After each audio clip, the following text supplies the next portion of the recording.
শিক্ষাৰ্থীসকল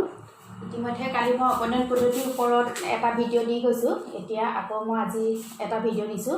এনে ধৰণৰ সমীকৰণসমূহ থাকিলে অপনয়ন পদ্ধতিয়ে তোমালোকে কেনেদৰে সমাধান কৰিবা এনে ধৰণৰ যেতিয়া সমীকৰণসমূহ থাকিব তেতিয়া এই সমীকৰণসমূহ আমি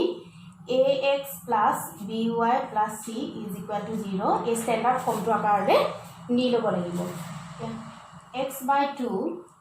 + 2y/3 = -1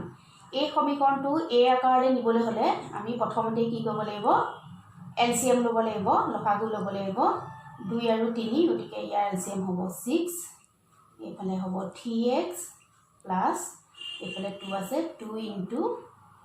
2y = -1 এতিয়া এইফালে হ'ব 6 3x প্লাস 4y = -1 এতিয়া 6 টো ইফালে লৈ যাব লাগিব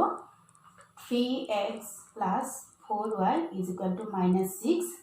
এইটো সমীকৰণ নম্বৰ 1 আকৌ এইটো সমীকৰণ লম আকৌ x - y/3 = 3 ইয়াত 3 টো এবাৰ লসাগু হ'ব 3x - y = 3 3x - y = 9 এইটো সমীকৰণ নম্বৰ 2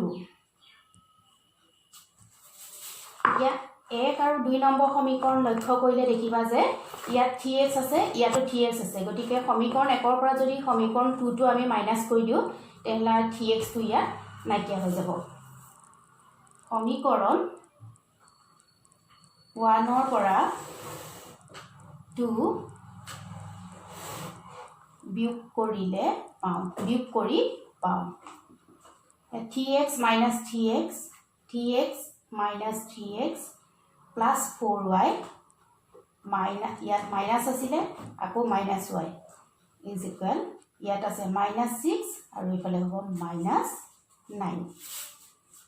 এইফালে 3x কেনসেল হ'ল এইফালে 4y মাইনাসে মিলি প্লাস হ'ব y = -6 - 9 গতিকে -15 5y = -15 therefore y = -15/5 = -3 এতিয়া y মান যিকোনো এটা সমীকৰণত তোমালোকে বহাই x ৰ মানটো উলিয়াব পাৰিবা সমীকৰণ 2 যদি সমীকৰণ 2 y মান বহুৱাই পাওঁ সমীকৰণটোত y মানটো বহাই দিয়া সমীকৰণটো কি আছিল 3x - y = 9 এতিয়া y পাইছিলো আমি -3 3x - -3 = 9 therefore 3x মাইনাসে মিলি হ'ব প্লাস = 9 3x = 9 3 টো ইফালে লৈ গলে হৈ যাব মাইনাস অৰ্থাৎ এটো কি হৈ যাব 9 - 3 = 6 হৈ যাব therefore x = 6/3 = 2 গতিকে নিৰ্ণয়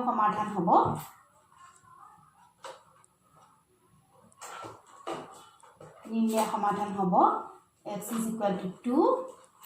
y = -3 গতিকে এনে ধৰণৰ সমীকৰণসমূহ পালে আমি প্ৰথমতে ax + by + c এই ষ্টেণ্ডাৰ্ড ফৰ্মটোতে প্ৰথমতে নি ল'ব লাগিব তাৰ পিছত কালি শিকোৱা ধৰণে একে ধৰণে আমি অপনয়ন পদ্ধতি কৰিব লাগিব আশা কৰোঁ তোমালোকে বুজি পাইছা ধন্যবাদ